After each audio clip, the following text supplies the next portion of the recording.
हम लाते हैं top news, आपके फेवरेट टॉक शोज और अनलिमिटेड एंटरटेनमेंट सिर्फ यूट्यूब पर। अगर आपने अभी तक हमारा चैनल सब्सक्राइब नहीं किया तो अभी सब्सक्राइब करें और बेल आइकॉन को क्लिक करके हमारी लेटेस्ट वीडियोस के बारे में अपडेट जानें। सब्सक्राइब कीजिए और हम आपको लिए चलेंगे आपकी फेवरेट वीडियो की तरफ। एक बार फिर आपको ले चलेंगे घोटकी, जहां पे चेयरमैन पीटीआई इमरान खान जलसायाम से खिताब कर रहे हैं। इस बार तूने आना, इमरान तूने आना है। बिस्मिल्लाहिर्रहमानिर्रहीम। इय्याका नअबुदु व इय्याका नस्तईन। मेरे अबाउडो के सिंधी और पाकिस्तानी शहरियों,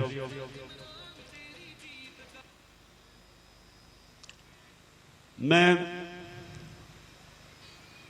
इतना बड़ा आज अवाम का समुंदर देख के मुझे वो दिन याद आते हैं। आज से 21 साल पहले जब मैं सिंध आता था, बड़ी कोशिश करता था कि अपने सिंध के लोगों को एहसास दिलवाऊं कि सारे पाकिस्तान में अगर सबसे ज्यादा जुल्म किसी सूबे के लोगों पे हो रहा था, वो सिंध के लोगों पे हो रहा था। बड़ी कोशिश की आपको जगाने के लिए, और मैं आज अल्लाह का शुक्र अदा करता हूं। आप सबको देख के दिल से मेरी दुआ निकलती है। अल्लाह के शुक्र के बाद आपके लिए कि आखिर में सिंध के लोग जाग गए, सिंध के लोग जाग गए, और ये जागी हुई कौम मुझे अपने सामने नजर आ रही है। अब मैं आपसे, मेरे घोटकी के लोगों, आपसे 2 वादे चाहता हूं। गौर से मेरी बात सुने। सबसे पहले आपने मेरे से वादा करना है कि आपने कभी किसी को वोट नहीं देनी जिसका पैसा, जायदाद, बिजनेस जब तक पाकिस्तान में ना हो, आपने उसको वोट नहीं देनी। हाथ खड़ा करके मुझे बताएं, मेरे से वादा करें। जितना दूजियां जमाता फिर बड़ा पिटना, जित जावे साडी तहरीक, ये अज मेरा जी करदा है। ये मैं आपसे ये क्यों कह रहा हूं? ये मैं आपसे इसलिए कह रहा हूं कि 2 इस मुल्क के गॉडफादर, करप्शन के गॉडफादर, एक नवाज शरीफ गॉडफादर और दूसरा असद जरदारी गॉडफादर। आप अंदाजा है आपको कि इनका इस मुल्क से बाहर कितना पैसा पड़ा है? आपको अंदाजा है? किसी को अंदाजा है? नवाज शरीफ का तो जेआईटी की इन्वेस्टिगेशन के बाद एक चीज सामने आई कि 300 अरब रुपया उसका मुल्क से बाहर पड़ा है। 300 अरब रुपए का मतलब 30,000 करोड़ रुपया इस मुल्क से बाहर पड़ा उसका। असद जरदारी का उससे कम नहीं है। इसके महल्लात है सारे, दुबई से लेके, पेरिस से लेके, लंदन से लेके न्यूयॉर्क, इसका लंदन में होटल है। अब ये मैं आपको इसलिए कह रहा हूं मैं पाकिस्तान के लोग जो सुन रहे हैं टीवी पे उनके लिए भी, और खास तौर पे आपके लिए सिंध के लोगों, क्योंकि आप सारे पाकिस्तान से भी पीछे रह गए। देखें, अगर मेरा जीना मरना पाकिस्तान में नहीं, मुझे कैसे फिक्र होगी आपकी? आप गरीब होते रहें, मेरा तो पैसा बन रहा है, मुल्क में इनकलाब भी आ जाए तो मैं तो बाहर भाग जाऊंगा। इसलिए दुनिया में मुझे कोई लीडर बता दो जिसका उसके अपने अपने मुल्क में जीना मरना, पैसा, जायदाद, सब कुछ अपने मुल्क में नहीं। एक आदमी बता दो।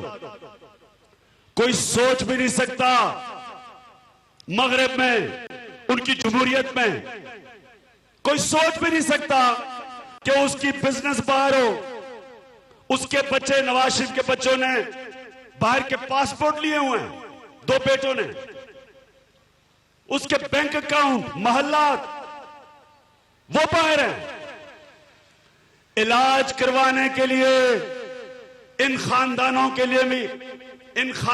के लिए कोई पाकिस्तान का अस्पताल ठीक नहीं, बाहर जाके इलाज करवाते हैं। इनको क्या पता कि पाकिस्तान के अस्पतालों का क्या हाल है? ये वो लोग हैं जो अपनी छुट्टियां, ईद सब बाहर गुजारते हैं। तो इसलिए सबसे पहले आपने मेरा वादा कर दिया, फिर से हाथ उठा के मुझे बताएं। और दूसरा वादा, अच्छा, और ये आपके लिए समझने के लिए, मैं आपके सामने वो पाकिस्तानी खड़ा हूं जो 18 साल की उम्र में बाहर कमाई करता था, क्रिकेट खेलता था। 20 साल मैंने बाहर कमाई की, 20 साल मैंने बाहर कमाई की। आज मेरा सारा पैसा, एक एक चीज मेरी पाकिस्तान में। कोई ना मेरा बैंक अकाउंट है बाहर, ना मेरा कोई घर है, ना फ्लैट है, सब कुछ पाकिस्तान में है और अपने नाम पे है, किसी और के नाम पे नहीं। जिस तरह आसिफ जरदारी ने यहां कोई 19 शुगर मिलों के ऊपर कब्जा किया हुआ, अपने नाम पे नहीं रखेगा। मेरा सब कुछ अपने नाम पे है। दूसरी चीज, सिंध के लोगों, दूसरा वादा करना है आपने मेरे से, आपने मेरे से, और पाकिस्तान के लोग जो देख भी रहे हैं, आपने मेरे से वादा करना है कि जब कोई इस मुल्क का इक्तदार में आके इस मुल्क का पैसा चोरी करता है, जिसको करप्शन कहते हैं। एक तो यहां डाकू फिर रहे हैं सिंध में, लोगों को लूटते हैं, वो तो लोगों को लूटते हैं। जब आप इक्तदार में आके चोरी करते हैं अवाम का पैसा, इसको करप्शन कहते हैं। आपने मेरे से वादा करना है कि कोई भी जब उसको करप्शन में कोई पकड़ा गया, जब आपको पता चल गया कि वो इस मुल्क का पैसा चोरी करते हुए बड़े बड़े महल्लात बना लिए उसने, आपने जब देखा कि इक्तदार में आने से पहले साइकिल पे और इक्तदार के बाद बड़ी बड़ी लैंड क्रूजर में फिर रहा है, आपने मेरे से वादा करना है कि आपने उसका सोशल बॉयकॉट करना है। सोशल बॉयकॉट का क्या मतलब है कि ना आपने कभी उसको अपने घर बुलाना है, ना आपने उसकी किसी शादी पे जाना है। अगर उसने कोई होटल या दुकान बनाई है, ना आपने कोई भी उधर जाना है, ना आपने कभी उससे हाथ मिलाना है, क्योंकि ये मुहज़्ज़ब माशरों में ये एक बहुत बड़ा तरीका होता है जिससे लोग डरते हैं चोरी करते हुए, आवाम का पैसा लूटते हुए। इफ्तिखार, बैठ जाओ। देखें, मैं अब आपको बताता हूं, जापान दुनिया का अमीर तरीन मुल्क है। दूसरी हो गया, 10 सालों में फिर खड़ा हो गया। जापान अगर आज दुनिया का अमीर तरीन मुल्क है, सुने वहां क्या होता है? अगर कोई पब्लिक का पैसा चोरी करे इक्तदार में आके, उसको कोई मिलने के लिए तैयार नहीं होता, कोई अब उसके घर में शादी नहीं करता, उसकी कोई शक्ल नहीं देखता, कोई उसको घर खाने पे नहीं बुलाता, और अगर कोई किसी खाने पे देख ले लोग चले जाते हैं। इसलिए जब कोई वहां करप्शन में पकड़ा जाए, कई दफा वजीरों ने खुदकुशी कर ली क्योंकि उनको पता था उनकी जिंदगी खत्म है। सिंगापुर में उनका एक अजीम लीडर था, उसने जब सिंगापुर को उठाया तो याद रखें कोई माशरा ऊपर आ ही नहीं सकता जब तक वो इखलाकी तौर पे ऊपर नहीं जाता। पहले जब एक माशरा मरता है, पहले इखलाकी तौर पे मरता है, फिर माशी तौर पे मरता है। सिंगापुर के 3 वजीर पकड़े गए करप्शन में।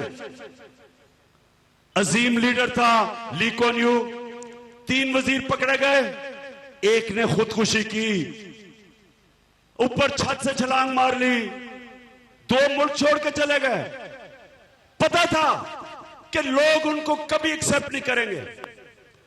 मुझे इतनी शर्म आती है पाकिस्तान में जब मैं देखता हूं बड़ी बड़ी पार्टीज हो रही होती हैं, मेरे सामने बैठ के वो लोग कहते हैं कि जी कितना बड़ा डाकू है, ये कितनी चोरी की, इसने फलानी जमीन पे कब्जा किया, ये पहले क्या था और इख्तियार में आके क्या बन गया।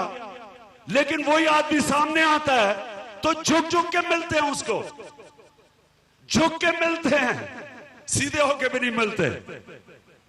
मैंने कितनी दफा ये देखा है कि हमारे मुल्क में ये डाकुओं ने एक तो चोरी की, एक हमारी इखलाकियात खत्म कर दी। आपने मेरे से वादा करना है, ये वादा करना है सिंध के लोगों, क्योंकि आपका तो खून चूसा इन चोरों ने। आप पे तो जो जुल्म हुए हैं किसी से जुल्म ही नहीं हुए। आपने अब से आपने इन डाकुओं का सोशल बॉयकॉट करना है। आपने इनको मिलना ही नहीं है, कुछ नहीं कर सकते। आपके ऊपर झूठा पर्चा तो नहीं करवाएगा आसिफ जरदारी अगर आप मिले ही ना उसको। वैसे तो वो इतना मौत से डरता है, वो वैसे ही घर से बाहर नहीं निकलता।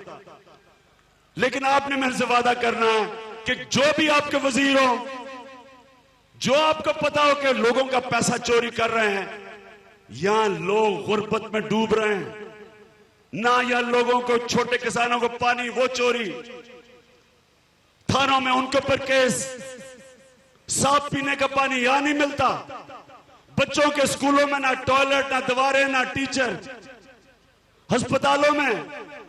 अस्पतालों में जो हाल है वो तो हमने देख ही लिया था जब 7 में बम धमाका हुआ।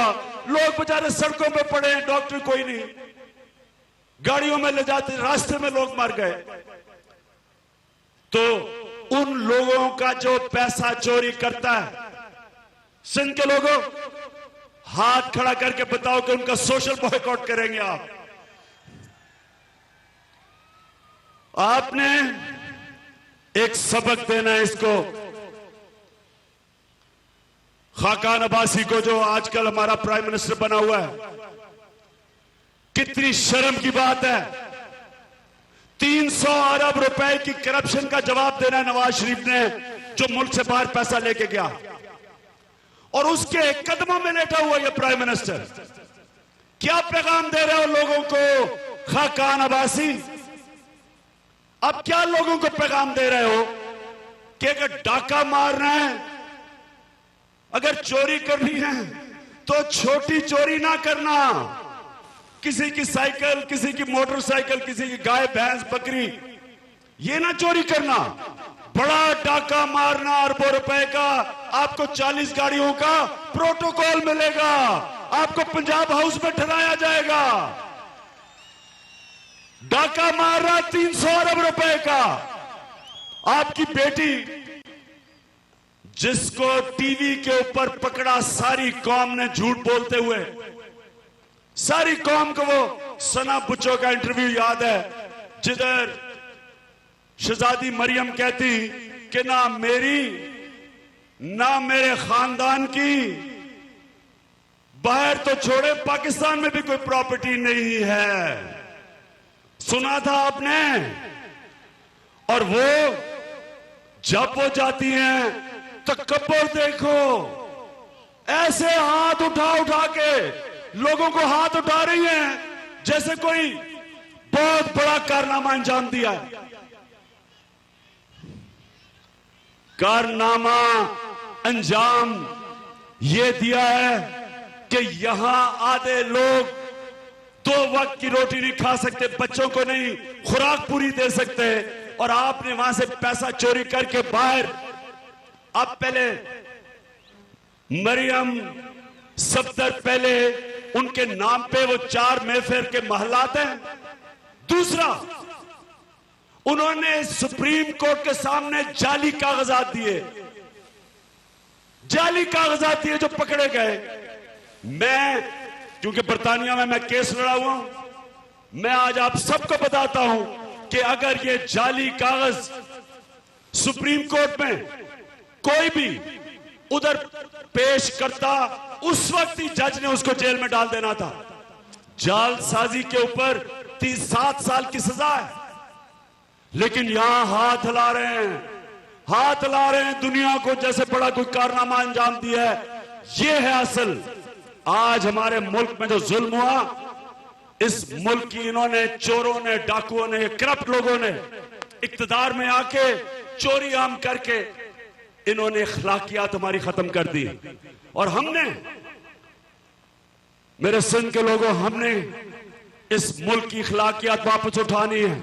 हमने कहना है कि आगे से जिसने इस मुल्क का पैसा चोरी किया, कोई पाकिस्तानी उसको नहीं मिलेगा, कोई उससे हाथ नहीं मिलाएगा, कोई उसके घर में शादी नहीं करेगा।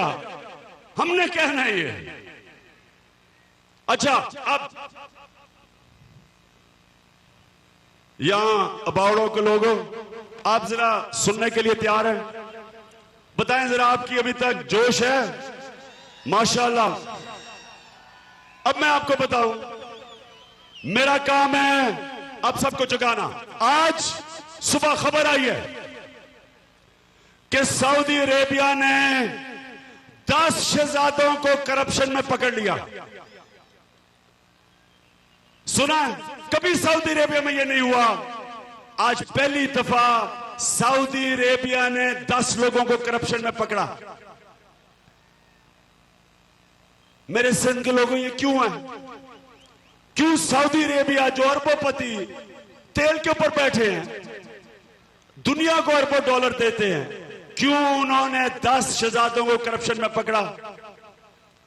और आप जानते हैं कि चाइना ने पिछले 3 साल में कितने वजीरों को करप्शन में पकड़ा? किसी को पता है? किसी को पता है? पाकिस्तान में आज तक पिछले 9 साल में जब जरदारी और नवाज शरीफ ने लूटमार की, सिर्फ 1 वजीर पकड़ा गया करप्शन में। वो कौन था? वो तहरीक इंसाफ ने अपने वजीर को पकड़ा पख्तूनख्वा में, उसके अलावा 1 वजीर को आज तक नहीं पकड़ा। तो चाइना ने 3 सालों में कितने वजीरों को पकड़ा? 313 वजीरों को। दुनिया का दूसरा अमीर मुल्क है, 313 वजीरों को करप्शन पर पकड़ा। चुप करो, अकल करो, सुनो कुछ। मैं आपको बता रहा हूं कि 313 वजीरों को चाइना ने करप्शन में पकड़ा। इसलिए पकड़ा कि कोई मुल्क भी, जब एक मुल्क में इक्तदार में लोग आके चोरी करना शुरू करते हैं मुल्क का पैसा, कोई मुल्क आगे नहीं बढ़ सकता। आज कौमें गरीब सिर्फ इसलिए हैं कि वहां उनके भी नवाज शरीफ और जरदारी की तरह हुक्मरान आए हुए हैं जो इक्तदार में आके लूटते हैं। खुद अमीर हो जाते हैं, कौम गरीब हो जाती है। करप्शन एक मुल्क में कैंसर है। ये याद रखें कि जब तक आप करप्शन के ऊपर काबू नहीं पाते, जब तक आप करप्शन पे काबू नहीं पाते, मुल्क के पास पैसा ही नहीं होता मुल्क चलाने के लिए। पैसा ही नहीं होता, वो मुल्क कर्जे लेता है। आज तारीखी कर्जे लिए पाकिस्तान ने, क्योंकि हमारे पास पैसा ही नहीं, क्योंकि पैसा चोरी करके बाहर ले जाते हैं। और ऊपर देखें, एक से एक बड़ा करप्ट आदमी बैठा है। नवाज शरीफ, शहबाज शरीफ। अच्छा, और शहबाज शरीफ अगर ये समझ रहे हैं, शहबाज शरीफ अगर तुम समझ रहे हो कि तुम्हें एनआरओ मिल जाएगा, गलत फहमी में ना रहना। कोई एनआरओ पाकिस्तान की कौम को अब कबूल नहीं है। एक एनआरओ नवाज शरीफ को दिया था मुशर्रफ ने, और दूसरा एनआरओ उसने दिया था जरदारी को। अरबों रुपए का कौम को नुकसान हुआ इन दो एनआरओ से। अब कोई ये ना समझे कि किसी किस्म का एनआरओ ये कौम टॉलरेट करेगी, बर्दाश्त करेगी। मैं आपके सामने, आप सबके सामने वादा कर रहा हूं कि आप सबको लेके मैं इस्लामाबाद पहुंचूंगा जिस दिन किसी ने एनआरओ देने की कोशिश की किसी बड़े डाकू को।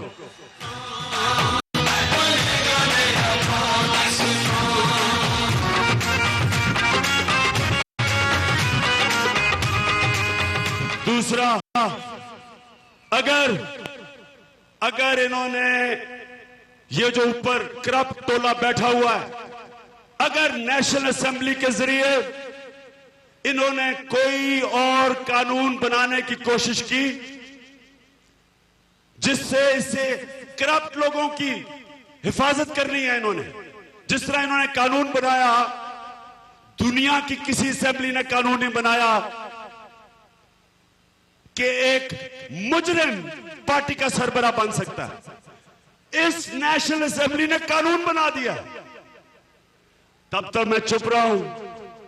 मैं शाहिद खाकान अब्बासी और आपकी नून लीग को मैं आज मैं आपको सीधा सीधा पैगाम देना चाहता हूं कि वहां तो मैं चुप रहा।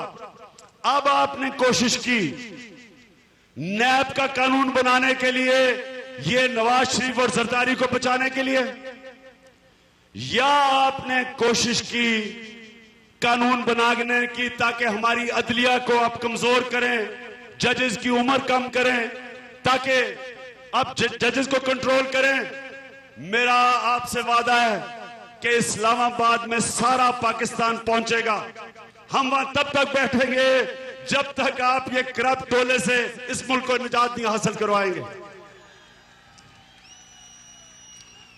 तो मैं आपको, अब ये जरा गौर से सुने, मैं आपको अपनी आपके मुल्क के लोगों के ऊपर, लोगों का हमारा कितना अजीम कैरेक्टर है, इस पे मैं आपको एक बात करूंगा ताकि आपको हौसला मिले।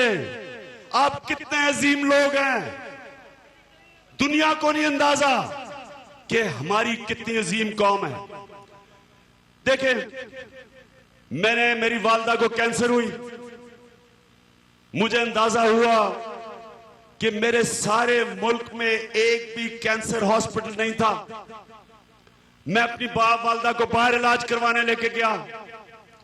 हालांकि मैं उस वक्त बड़ा क्रिकेट का खिलाड़ी था, मुझे लोग जानते थे बर्तानिया में, लेकिन मुझे एहसास हुआ कि कितना मुश्किल था मेरे लिए कि अपनी मैं वालदा को बाहर लेके जाऊं। कैंसर का इलाज हो, कैंसर का मुश्किल इलाज होता है, देर तक होता है, महंगा इलाज होता है। तो जब मेरी वालदा का इलाज हो रहा था एक सरकारी अस्पताल में, ये सुने जरा, सरकारी अस्पताल में इलाज हो रहा था, एक बिस्तर पे मेरी वालदा थी और साथ वाले बिस्तर पे एक खातून थी जिसका मुफ्त इलाज हो रहा था। उनके सरकारी अस्पतालों में गरीबों का मुफ्त इलाज होता है। मैं पैसे दे रहा था, जो खातून का इलाज साथ वाले बिस्तर पे वो मुफ्त हो रहा था। मुझे सबसे ज्यादा चीज क्या पसंद आई कि डॉक्टरों ने कोई किसी किस्म का इम्तियाज नहीं किया, कोई फर्क नहीं किया मेरी वालदा के अंदर और उस औरत के अंदर, कोई फर्क नहीं किया। एक मुफ्त इलाज करवा रही थी, मेरी वालदा पैसे देकर करवा रही थी। तब मैंने सोचा कि देखो अल्लाह की क्यों बरकत इन कौमों पे है, अल्लाह क्यों वहां खुशहाली लेके आता है।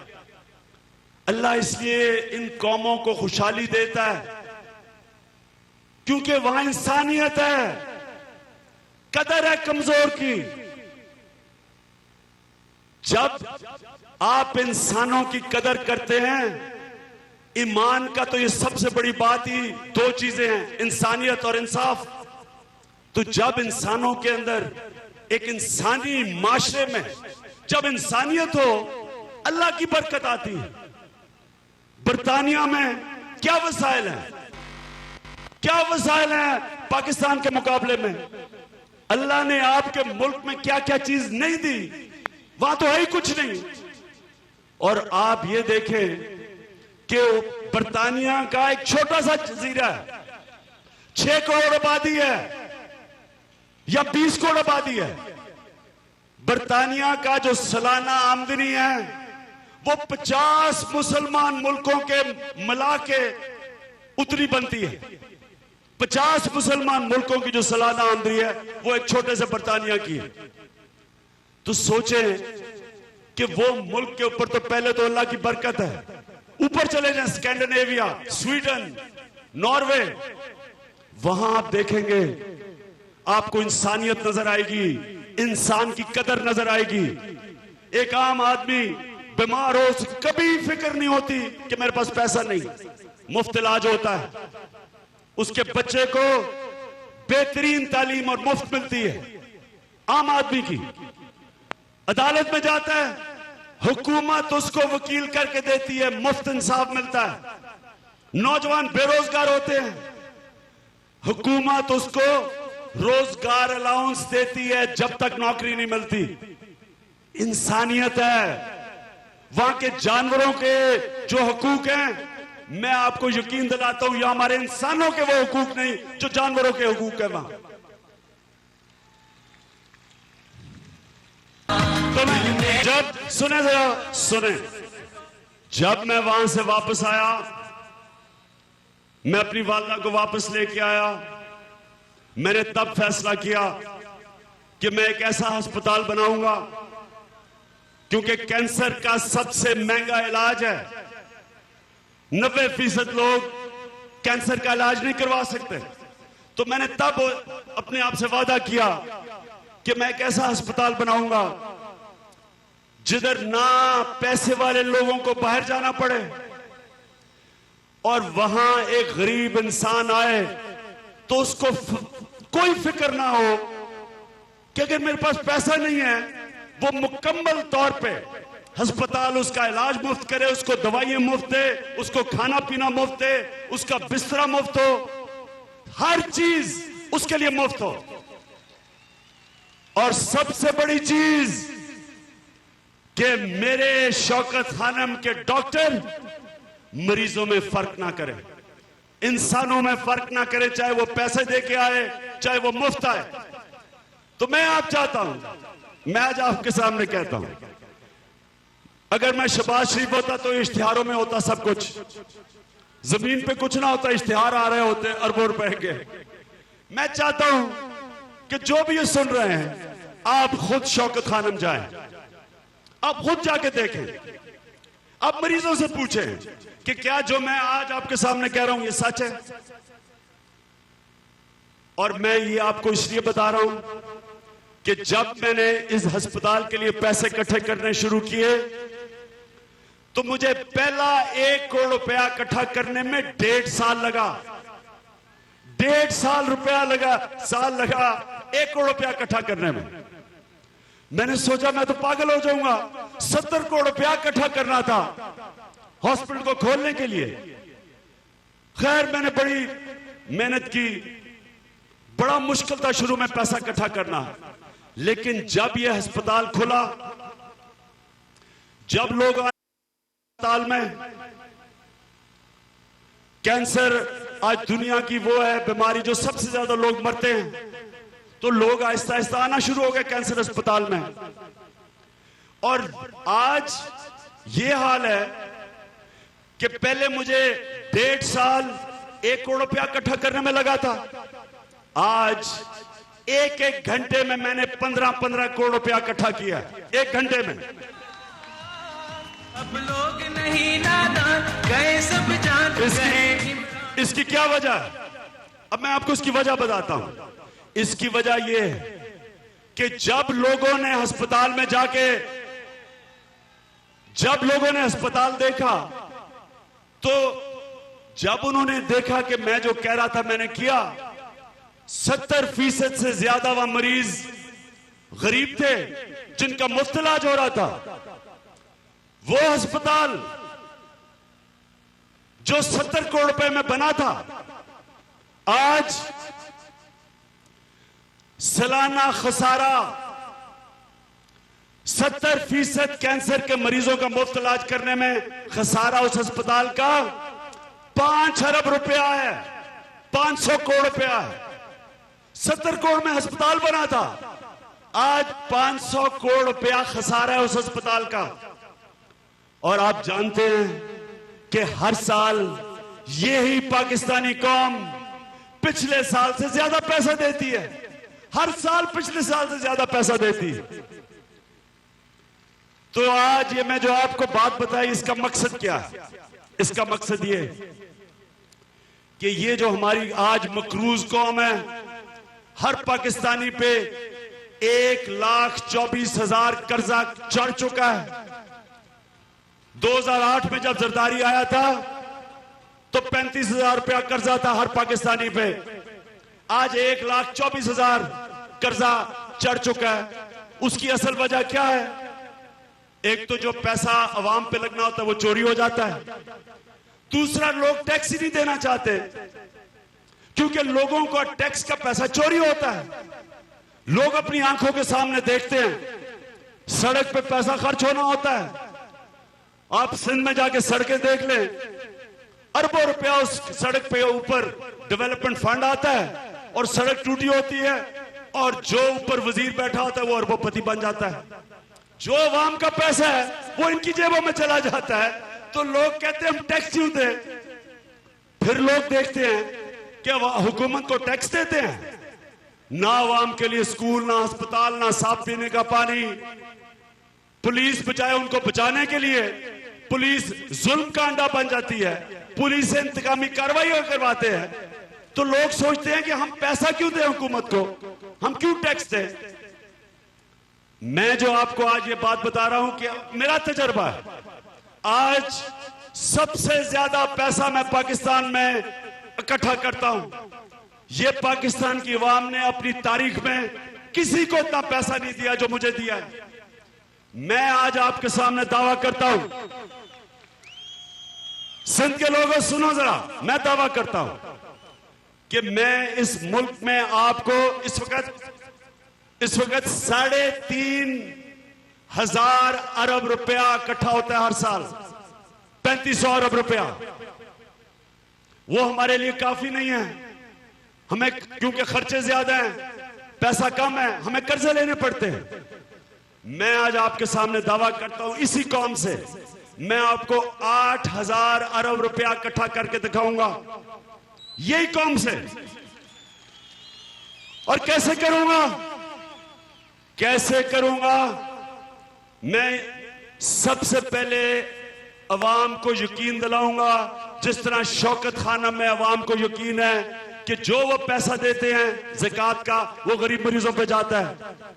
लोगों को जब इत्मीनान हो जाता है लोग पैसा देते हैं। मैं अपनी कौम को पहले इत्मीनान दूंगा कि आपका पैसा आप पे खर्च होगा। आपका पैसा सबसे ज्यादा स्कूलों पे, अस्पतालों पे, सबसे ज्यादा 2 चीजों पे, स्कूलों और अस्पतालों पे जो सबसे ज्यादा जरूरत होती है लोगों को। फिर तीसरा, लोगों की जान और माल की हिफाजत पे पख्तूनख्वा जैसी पुलिस बनाएंगे। यहां एक ऐसी पुलिस जिसको लोगों को इत्मीनान होगा। 70% जुर्म कम हो गए पख्तूनख्वा में 1 साल में, क्योंकि वहां की पुलिस गैर जानबदार है, सियासी मुदाखलत नहीं है। मैं आपको ये यकीन दिलाता हूं कि जब लोगों को इत्मीनान होगा कि जो उनका पैसा होगा अवाम पे खर्च होगा और सारी फजूल खर्चियां खत्म करेंगे। गवर्नर हाउसेस, एक आदमी करोड़ रुपया हर साल खर्चा एक गवर्नर हाउस में रह रहा है। रेस्ट हाउसेस गवर्नमेंट के वजीर जाके रह रहे हैं, आशिया कर रहे हैं। नवाज शरीफ की रायवेंट की दीवार इर्द गिर्द बनाने पे 70 करोड़ रुपया, नवाज शरीफ की सिक्योरिटी पे 6 अरब रुपया पिछले 5 सालों में, 600 करोड़ रुपया। क्यों मैं टैक्स दूं? स्कैंडिनेविया के अंदर, अब ये सुने जरा, पाकिस्तान में जो टैक्स की रेशो है वो 9% है, ज्यादा से ज्यादा 10% है। स्कैंडिनेविया में, नॉर्वे में, स्वीडन में 50% है। जो टैक्स की रेशो होती है, जिसको टैक्स जीडीपी रेशो कहते हैं, या 9% या 10% है, वह 50% है। क्यों है? इसलिए कि सारे लोगों को पता है कि हमारा टैक्स हमारे पे खर्च होगा, हमें बेहतरीन तालीम मिलेगी, अस्पताल बेहतर होंगे, इंसाफ मिलेगा, हम मुश्किल में होंगे, बेरोजगार, जब बेरोजगार होंगे हुकूमत हमारा ध्यान रखेगी। और वहां का जो वजीर आजम है, वहां का वजीर आजम साइकिल पे जाता है ऑफिस।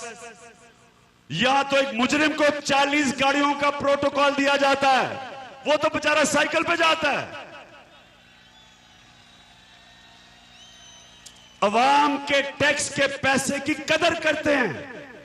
अवाम का टैक्स का पैसा हुक्मरान अपने पे नहीं खर्च करते। मैं ये सारे आपको इंशाल्लाह गवर्नर हाउसेस बंद करवाऊंगा, इनको मैं लाइब्रेरीज बनाऊंगा, अपनी फैमिलीज के लिए पार्क्स बनाऊंगा। लेकिन कभी भी हमारे पाकिस्तान में, नए पाकिस्तान में यह नहीं होगा कि बेचारी गरीब और अवाम के टैक्स के पैसे पे हुक्मरान इशाशिया करें। आप हैरान होंगे, आप जरा जाके देखें यूरोप में क्या सादा तरीके से उनके हुक्मरान रहते हैं। आप 10 डाउनिंग स्ट्रीट में जाके देखें बर्तानिया का प्राइम मिनिस्टर कैसे रहता है, और आप यहां ये जरदारी और शरीफ खानदान का रहन सहन देखें, लगेगा कि यहां तेल की नहरें बह रही हैं, आपका पैसा चोरी कर रहे हैं। तो इंशाल्लाह मेरे सिंध के लोगों, मेरा वादा आपसे, मैं इंशाल्लाह अल्लाह में बारी देगा, आपका मैं पैसा इकट्ठा करके दिखाऊंगा। यहां से इतना पैसा इकट्ठा करेंगे, कोई कर्जे नहीं लेंगे, अवाम का पैसा अवाम पे खर्च करेंगे, और आपको इंसाफ दिलवाऊंगा, इंसाफ दिलवाऊंगा। कभी भी नए पाकिस्तान में कभी भी ताकतवर कमजोर पे जुल्म नहीं कर सकेगा। हमारा जो नया पाकिस्तान होगा, हम कमजोर तबके को उठाएंगे, हम अपने छोटे किसानों को उठाएंगे, हम सारी पॉलिसीज अपने कमजोरों के लिए बनाएंगे, हम नौजवानों के लिए बनाएंगे। हम आपको साबित करके दिखाएंगे कि यही पाकिस्तान, जब हम अपने कमजोर तबके को उठाएंगे, यही पाकिस्तान वो अजीम पाकिस्तान बनेगा। जिस तरह चाइना ने अपने गुर्बत खत्म करके आज दुनिया की पावर बनी है, हम भी इंशाल्लाह आपको साबित करके दिखाएंगे कि इसी पाकिस्तान में हम अपने कमजोर तबके को ऊपर लाके इंशाल्लाह इसको एक अजीम मुल्क बनाएंगे। मेरा आखिर में आपसे वादा है, सिंध के लोगों सुनो, आखिर में सुनो सुनो सुनो, मेरा ये भी आपसे वादा है कि ये जो 9 साल आपने जरदारी राज में गुजारे हैं, इंशाल्लाह अगले 5 साल मैं आपको जरदारी राज में नहीं गुजारने दूंगा। सारे सिंध में निकलूंगा, सिंध के हर गांव में जाऊंगा, हर जगह जाऊंगा, लेकिन मैंने जरदारी को अगले 5 साल सिंध के लोगों पे जुल्म नहीं करने देना। आप बेफिक्र हो जाएं। मैं जो पाकिस्तान में तूफान देख रहा हूं, मैं अपनी आंखों के सामने एक इनकलाब देख रहा हूं। मैं पहली दफा पाकिस्तान में वो इनकलाब देख रहा हूं जो कभी कभी एक मुल्क की तारीख में कभी कभी लोग ऐसे उठते हैं। जिधर जिधर मैं गया हूं, साउथ पंजाब में गया हूं, 3 जलसे किए, पहले भी किए थे। कभी मैंने लोगों में इतना शऊर नहीं देखा, कभी मैंने इतना जज्बा और जुनून नहीं देखा। और आज जो मैं आप में देख रहा हूं, आज जो मैं आप में देख रहा हूं, मैं तो अल्लाह का शुक्र अदा कर सकता हूं कि अल्लाह तेरा शुक्र है, तूने मेरे लोगों को जगा दिया। आप सिंध के लोगों बेफिक्र हो जाओ, मेरा अभी तो शुरू हुआ है दौरे, अभी तो मैं सारे सिंध में जाऊंगा। अभी से ही बेचारा जरदारी डर गया। जरदारी क्या कहता, ये सुने जरा, कहता जरदारी कहता है कि आखिरी बात सुनो। जरदारी कहता कि इमरान खान का सारा खानदान शौकत खानम पे पल रहा है। आसिफ जरदारी, मैं आपको, अगर आप देख रहे हो तो ये जरा मेरी बात सुने कि देख आसिफ जरदारी, हर कोई पैसे का तुम्हारी तरह भूखा नहीं होता।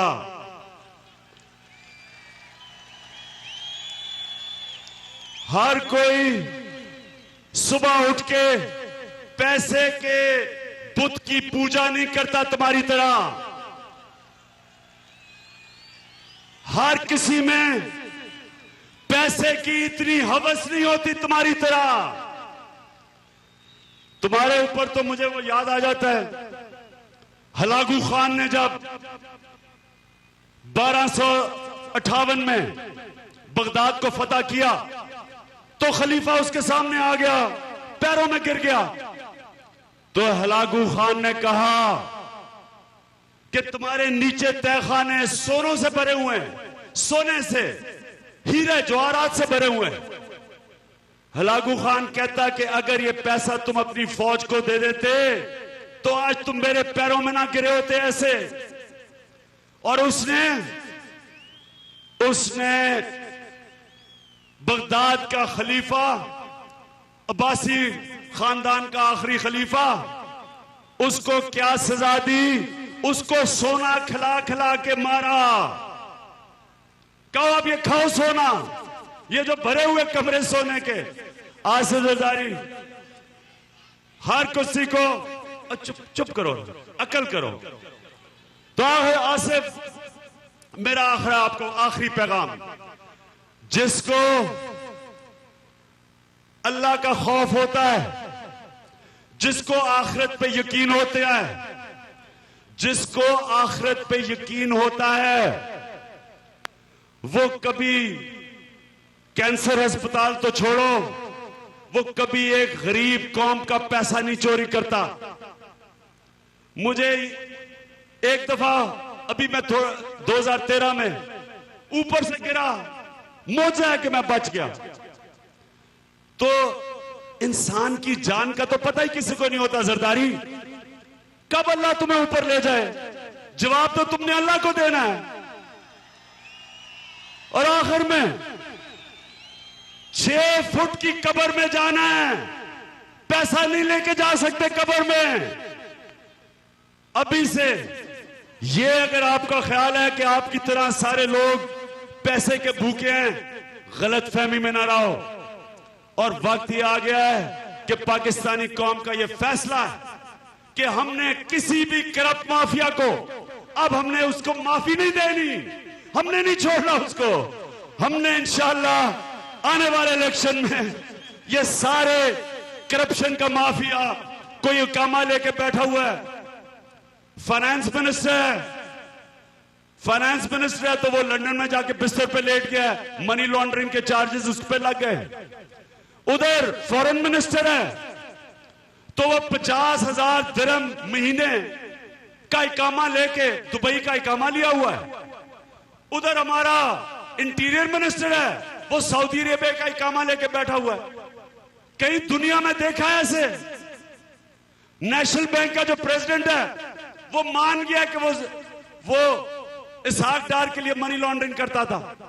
कहीं दुनिया में ऐसे होता है कि सारे ऊपर करप्ट माफिया बैठ गया है? और ये है वजह कि आज पाकिस्तान एक अजीम मुल्क नहीं बना। फिक्र ना करो, आप और मैं मिलके इसको एक नया पाकिस्तान बनाएंगे इंशाल्लाह।